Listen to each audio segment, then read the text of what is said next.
Video பார்க்குற எல்லாருக்கும் வணக்கம் நண்பா. எல்லோரும் எப்படி இருக்கீங்க? சம்மர்ஸ்லாமோட ஸ்டேஜ் பிரம்மாண்டமாக பயங்கரமாக இருக்குது. அதை WWE பார்த்தீங்கன்னா ரிலீஸ் பண்ணியிருக்கிறாங்க. அதை பற்றின ஒரு செய்தி. அப்புறம் இன்றைக்கி ஸ்மாக்டவுனில் நடந்த மொக்கையான ஒரு சில கிளாசிக் மூமெண்ட்டை பற்றி நம்ம பார்க்க போகிறோம். அப்புறம் ஹாக்கு மீண்டும் வந்திருக்காரு, ரோமன் ரெயின்ஸோடைய மற்றொரு தண்டை, அதை பற்றி நம்ம பார்க்க போகிறோம். இதை தவிர்த்து பார்த்திங்கன்னா இன்னும் ஒரு சில ரெஸ்லிங் செய்திகள், அப்டேட் நியூஸ், சம்மர்ஸ்லாமோடைய லாஸ்ட் மினிட்ல கிடச்சிருக்கிற அப்டேட், இதெல்லாம் பற்றி நம்ம இன்றைக்கி வீடியோ பார்க்க போகிறோம். மறக்காமல் ரெஸ்லிங் கிங் தமிழுக்கு வந்திருக்கிறவங்க சப்ஸ்கிரைப் பண்ணிக்கோங்க, பெல் ஐக்கானை கிளிக் பண்ண மூலிமா தினமும் ஒரு ரெஸ்லிங் செய்திகளை தாய்மொழி தமிழில் தெரிஞ்சுக்கோங்க. முதலாவது சம்மர்ஸ்லாமோட ஸ்டேஜை பற்றி பார்க்கலாம்.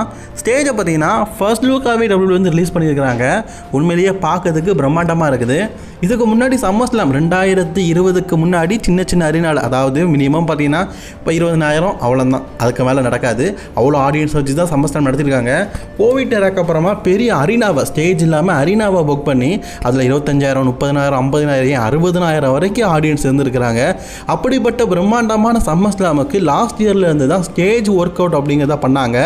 லாஸ்ட் இயர்லேருந்து ஸ்டேஜ் அப்படிங்கிறது பார்க்கறதுக்கு பிரம்மாண்டம் இருந்தது. அதுக்கு முன்னாடிலாம் பார்த்தீங்கன்னா வெறும் குகை தாங்க, ராஸ் மேட்டோனுக்கு இருக்கிற அளவுக்கு கூட இருக்காது, வெறும் குகையை தான் வச்சு விட்ருப்பானுங்க. ஸ்டேஜ் அப்படிங்கிறது நல்லா இருக்காது. போன வருஷம் தான் பார்க்கறதுக்கு ரொம்ப நல்லா இருக்கிற மாதிரி ஒரு பெரிய ஸ்க்ரீனாக போட்டுவிட்டு கொஞ்சம் டிசைனிங் போட்டுவிட்டு இருந்தாங்க. அதனால் இந்த வருஷமும் எப்படி இருக்கும் அப்படிங்கிற எதிர்பார்ப்பு இருந்தது. அதோடைய ஃபர்ஸ்ட் லுக்கை ரிலீஸ் பண்ணிக்கிறாங்க. அதாவது ரசல்மனி அளவுக்கு குகை வச்சு அந்த மாதிரிலாம் ஆஹோ ஓஹோ அப்படின்னு சொல்கிற அளவுக்கு இல்லாட்டாலும் நீட்டாக பெருசாக இருக்குது. இப்போ நீங்கள் பார்க்குறீங்களா, இதுதான் அஃபிஷியல் ஸ்டேஜ் ஒர்க். உண்மையிலேயே பார்க்கறதுக்கு நல்லா இருக்குது. அதாவது அவங்களால முடிஞ்ச அளவுக்கு நல்லாவே பண்ணியிருக்கிறாங்க. ஆடியன்ஸ் அப்படிங்கிறது 30,000, 35,000 தான் இருக்கும் அப்படிங்கிற மாதிரி சொல்லியிருக்கிறாங்க. கடந்த ஒரு 3 நாளாக தான் பார்த்தீங்கன்னா இந்த ஒரு ஒர்க் அவுட் நடந்துக்கிட்டு இருக்குது. பொதுவாகவே ரசல்மனியானா ஒரு வாரம் நடக்கும். இது ரசல்மனியாவில் இல்லை, சம்மர்ஸ்லாம் தானே. அதனால தான் பார்த்தீங்கன்னா ஓரளவுக்கு மீடியமாகவே உருவாக்கியிருக்கிறாங்க. பட் ஆனால் இதுக்கு முன்னாடி வெறும் குகையை வச்சாங்களே, அந்த குகைக்கு இது பார்க்க நல்லா இருக்குது. இப்போ நீங்கள் ஸ்க்ரீனில் பார்க்குறீங்க பார்த்தீங்களா, இதுதான் ஃபைனல் அவுட்புட்டாக இருக்கும் அப்படிங்கிற மாதிரி சொல்லியிருக்கிறாங்க. இப்படி தான் அவுட்புட் இருக்க போது. இதை தான் அவங்க கஸ்டமைட் பண்ணி 3D பிரிண்டிங்கில் ஒர்க் பண்ணி வச்சுருக்காங்க. இதை தான் இப்போது டேரெக்டாகவே ஒர்க் பண்ணி வச்சுருக்காங்க.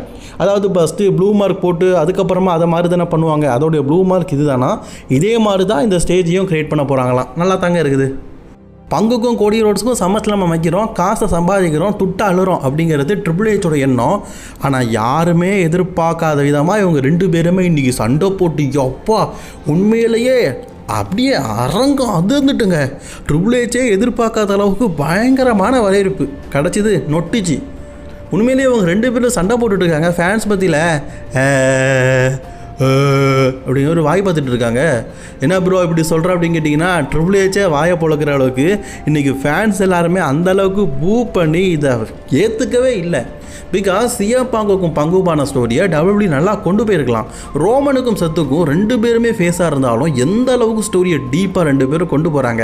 அங்கே நொட்டுற இந்த ட்ரிபிள் ஹெச் வந்து இதில் அழகாக கோடியாவோ பங்கையோ ஹீல் கேரக்டர் பண்ண வச்சு அதுக்கப்புறமா இந்த ஸ்டோரியை கொண்டு போயிருக்கலாம். அப்புறம் சம்மர்ஸ்லாமுக்கு அப்புறம் பார்த்துக்கலாம்னு சொல்லிட்டு சும்மா காண்டிக்கும் இவங்களுக்குள்ள ஒரு மேட்ச்சு, 2 பேரும் சேர்ந்து தானோசருக்கு உமா கொடுப்பாங்களாம், கற்பழிப்பாங்களாம். இந்த மாதிரி ஸ்டோரியை மட்டும் தான் கொண்டு போகிறாங்க.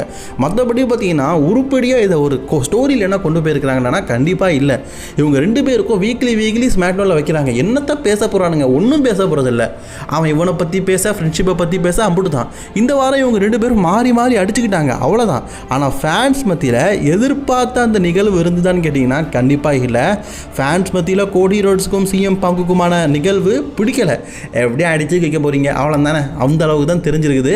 ஒரு எப்படி சொல்ல, ரத்தம் வர்ற மாதிரி, இவர் ஆக்ரோஷமாக சண்டை போட்டார், கால் உடஞ்ச மாதிரி, அல்லது ரிட்டர்ன்ஸ், இந்த மாதிரிலாம் எதுவுமே பண்ணலை இந்த ஸ்டோரி லைனில். சம்மர்ஸ்லாமில் பார்த்துக்கலாம்னு இழுத்து அடிச்சதுனால இந்த ஸ்டோரி மேலேயும் இந்த மேட்ச் மேலேயும் ரசிகர்களுக்கு இருந்த அந்த இன்ட்ரெஸ்ட் அப்படிங்கிறது ரொம்ப டவுன் ஆகிருக்குது. அதுதான் நிதர்சனமான உண்மை. நான் உங்கள்கிட்ட கேட்குறேன், இன்றைக்கி கோடியும் பங்கும் நேருக்கு நேர் சண்டை போட்டுக்கிட்டாங்க.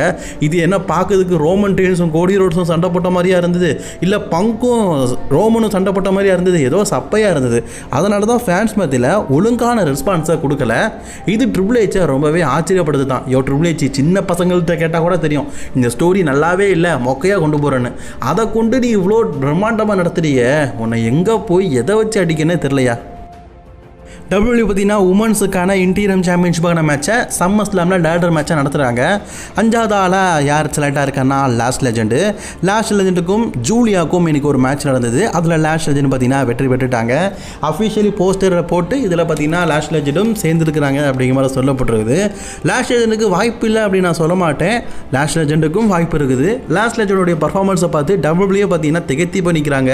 இவங்களுடைய ஹஸ்பண்ட் தான் WWE யுனைடெட் சாம்பியன். அப்படி இருக்கும்போது இவங்களுக்கும் வாய்ப்பு இருக்குது, இல்லைன்னு சொல்ல மாட்டேன். இதை ஒரு புறம் பார்த்தாலும் இன்னொரு பக்கம் ஜூலியாவை பார்க்க பாவமாக தான் இருக்குது. அக்கா எப்போ ஹேர் ஸ்டைலை மாட்டினாங்களோ அன்னையிலேருந்து கேடு கலந்தாங்க. அக்காவோட ஹேர் ஸ்டைலை பாருங்களேன், வீக்லி கலரை மாட்டிக்கிட்டே இருக்கிறாங்க.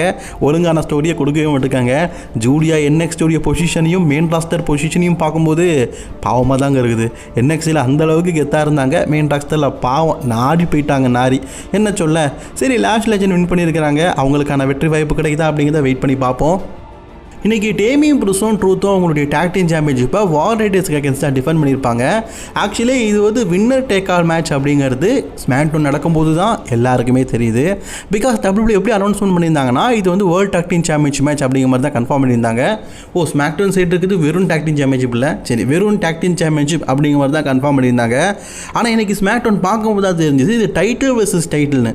இது டைட்டில் வெர்சஸ் டைட்டில் நான் அவங்க அட்வர்டைஸ் பண்ணும்போது டைட்டில் வெர்சஸ் டைட்டில்னு கன்ஃபார்ம் பண்ணிக்கலாம். இதுதானே கொஞ்ச நாளாகவே கொண்டு போயிருந்தாங்க. ஆனால் மேட்ச் நடக்கும்போது தான் தெரியுது இது டைட்டில் வெர்சஸ் டைட்டில்னு. ஆக்சுவலி இந்த மேட்ச் வந்து எதுக்காக நடந்திருக்குது அப்படிங்கிறது அதுக்கப்புறம் தான் தெரிஞ்சிருக்குது. ஒருவேளை இதில் வெற்றி பெறவங்க உண்மையிலேயே 2 டாக் டீம் சாம்பியன்ஷிப்பையும் எடுக்கிறாங்கன்னா ப்ராப்பரான அனௌன்ஸ்மெண்ட்டும் ப்ராப்பரான ஃபியூடும் இருந்திருக்கும். இதில் அவங்களுக்கு டாலாட்டாங்க ஹாக்கு மூலியமாக ரிட்டர்ன் ஆகி அதுக்கப்புறமா வார் ரைடர்ஸையும் சரி டேமியம் ப்ரீஸ்ட் ட்ரூத்தை அட்டாக் பண்ணணும். அதுக்காக தான் இந்த ஸ்டோரியை கிரியேட் பண்ணியிருக்கிறாங்க. யாருப்பா இந்த ஹாக்கு அப்படின்னு நிறைய பேர் கேட்டிங்கன்னா இவர் வேறு யாருமே இல்லை, பெரிய ஆளுன்னு தெரியுது. யாருன்னு கேட்டிங்கன்னா ரோமன் ரெயின்ஸுக்கு இவரும் ஒரு அப்பா தான், பெரியப்பா முறை அப்படின்னே சொல்லலாம். அவருடைய குடும்பத்தை சேர்ந்தவர் தான். ரோமன் ரெயின்ஸோட அப்பாவோட சொந்தக்காரர். பிளட் என்ன சேர்ந்தவர், அன்னுடைய சேர்ந்தவர், அவனுட்டு தானே. இதுக்கு பெருசாக ப்ரொமோட்லாம் பண்ணிட்டு அப்படின்னு கேட்டிங்கன்னா ஆக்சுவலி இவரை வந்து ரோமன் ரெயின்ஸ் பார்த்திங்கன்னா ஒரு பெரிய லார்ட் காட் மாதிரி நிறைய டைம் சொல்லுவார். பிகாஸ் இவருடைய பண்டைய காலத்து ரெஸ்லிங்கெல்லாம் பயங்கரமாக இருக்கும். இவங்க அப்பாவோட இவர் WWEயில் பார்த்திங்கன்னா நல்லா இருந்திருக்காரு. சாம்பியன்ஷிப் பெரிய பட்டங்கள்லாம் வெற்றி பெறாட்டாலும் ஓரளவுக்கு ஒரு நல்ல பொசிஷனில் இருந்தவர் தான். இவருடைய ஒரு ஃபினிஷரை சொன்னால் இவர் எப்படிப்பட்ட ஆள் அப்படிங்கிறது உங்களுக்கு தெரியும். டாங்கான் மரண எப்படி அது ஜேக்கப் ஆட்டு போடுற ஃபினிஷர் ஆச்சுன்னு கேட்டிங்கன்னா இல்லை, ஜேக்கப் ஆட்டு இவரோட ஃபினிஷரை தான் போட்டுட்ருக்காரு. இந்த டாங்கான் மரணப்படி அப்படிங்கிறத முதல்ல உருவாக்குனதே இவர் தான். இவருடைய அண்ணன் பையன் தான் பார்த்தீங்கன்னா ஜேக்கப் ஆட்டு. அவர் இதை போடுறதுக்கு இவர் வந்து அலோவ் பண்ணார். அதனால தான் ஜேக்கப் ஆட்டு பார்த்தீங்கன்னா அந்த ஃபினிஷராக போட்டுட்ருக்காரு. ஜேக்கப் ஆட்டுடைய அப்பாவும் இவரோட அப்பாவும் பார்த்தீங்கன்னா அண்ணன் தம்பிங்க. இவர் வந்து கஷின் முறைப்படி சரிங்களா, சித்தப்பா பெரிய பஞ்சுலோம்ல அந்த முறையில் புள்ள எப்படி பார்த்தாலும் டாலாட்டாங்காக்கு இவர் ஒரு தம்பி முறை தான் சரிங்களா. இவர் ஒரு காலத்தில் WWEயில் பார்த்தீங்கன்னா கிங் ஆஃப் தி ரிங்கெல்லாம் வெற்றி பெற்று ஒரு மிகப்பெரிய பொசிஷனில் இருந்திருக்காரு. ரோமன் ரெயின்ஸோடைய பெரியப்பாவா சித்தப்பாவா சரிங்க சொந்தக்காரர் அப்படின்னு வச்சுக்குவோம். ரோமன் ரெயின்ஸோடைய சொந்தக்காரர் தான் இவர். இப்போ இவர் ஸ்டோரிக்கு தேவை அப்படிங்கிறதுனால WWE இறக்கியிருக்கிறாங்க. என்னை பொறுத்த வரைக்கும் இவர் ரோமன் ரெயின்ஸ் பக்கம் இறக்கியிருக்கலாம். ரோமன் ரெயின்ஸ் பக்கம் பால் ஹேமன் மாதிரியான பெரிய கை இல்லாமல் இருக்குது. அந்த நேரத்தில் இவர் மாதிரி ஒரு கைடு இறக்கியிருந்தால் நல்லா இருந்திருக்கும். பட் WWE பார்த்தீங்கன்னா டாலாட்டாங்கிட்ட இறக்கியிருக்காங்க. ஏன் இறக்கியிருக்காங்க தெரியுமா? டாலாட்டாங்க வேறு யாருமே கிடையாது, இவருடைய பிள்ளைங்க தாங்க. ஆமாம், அந்த டாலாட்டாங்க டாலா லோலா லூலா கூலா எல்லாத்தையும் பெத்தெடுத்த மகரார்த்தம் இவர் தான். அதனால தான் அவங்க கூடயே சேர்த்து வச்சுருக்காங்க போல இருக்குது.